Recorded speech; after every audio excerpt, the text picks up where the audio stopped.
રાજ્યના નાયબ મુખ્યમંત્રી અને ગૃહમંત્રી એવા હર્ષ સંઘવીના હસ્તે સુરતની અંદર નવનિર્મિત પોલીસ સ્ટેશનનું લોકાર્પણ કરવામાં આવ્યું છે। અશ્વિની કુમાર પોલીસ સ્ટેશનનું નાયબ મુખ્યમંત્રી હર્ષ સંઘવીએ લોકાર્પણ કર્યું છે। નવનિર્મિત અશ્વિની કુમાર પોલીસ સ્ટેશનના લોકાર્પણ સાથે શહેરમાં પોલીસ સ્ટેશનની સંખ્યા હવે 41 થઈ છે। શહેરમાં વધતી જનસંખ્યાની ધ્યાનમાં લઈને વધુ એક પોલીસ સ્ટેશનનો સુરતની અંદર વધારો કરાયો છે। ત્યારે કાયદો અને વ્યવસ્થા જાળવવા અને શહેરના લોકોની શાંતિ, સલામતી અને સુરક્ષા જળવાય તે માટે વધુ એક પોલીસ સ્ટેશનનો ઉમેરો અત્યારે સુરત શહેરની અંદર કરવામાં આવ્યો છે। સુરત શહેરની અંદાજિત વસ્તી 50 લાખ જેટલી છે, એટલે કે કાયદો અને વ્યવસ્થા જાળવવા માટે પોલીસ સ્ટેશનની સંખ્યા પણ એટલી જ હોવી જોઈએ। સામે વસ્તીને ધ્યાનમાં રાખી વધુ એક પોલીસ સ્ટેશનની શરૂઆત અત્યારે સુરત શહેરની અંદર કરવામાં આવી છે। સુરત પોલીસ અને શહેરના લોકોએ એક નવો ઇતિહાસ બનાવ્યો છે।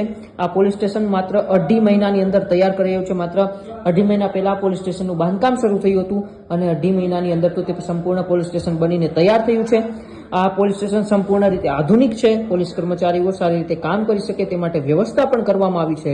તો પોલીસ સ્ટેશનના લોકાર્પણ પ્રસંગે શહેરના નામી હીરા ઉદ્યોગ સાથે સંકળાયેલા અગ્રણીઓ, રાજનેતાઓ અને ઉદ્યોગપતિઓ પણ હાજર રહ્યા હતા। શહેરની નામી અનામી હસ્તીઓ પણ ત્યાં ઉપસ્થિત રહી હતી।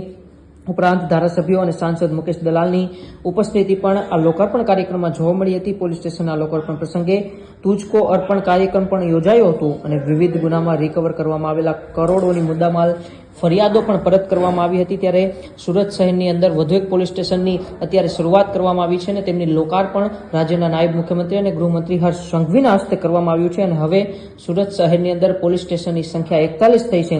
ત્યારે શહેરની વસ્તી લગભગ 50 લાખ જેટલી છે। તો કાયદો અને વ્યવસ્થા જાળવવા માટે ગૃહ વિભાગે વધુ એક પોલીસ સ્ટેશનની ફાળવણી અત્યારે સુરતને કરી છે અને ઇતિહાસ એટલે સુરતમાં રચાયો છે કે આ પોલીસ સ્ટેશનની શરૂઆત માત્ર 2.5 મહિના પહેલા તેમના બાંધકામની શરૂઆત કરવામાં આવી હતી અને 2.5 મહિનાની અંદર જ તે સંપૂર્ણ આધુનિક રીતે પોલીસ સ્ટેશન સજ્જ કરવામાં આવ્યું છે અને તેમનું લોકાર્પણ આજરોજ રાજ્યના ગૃહ અને નાયબ મુખ્યમંત્રી હર્ષ સંઘવીના હસ્તે કરવામાં આવ્યું છે।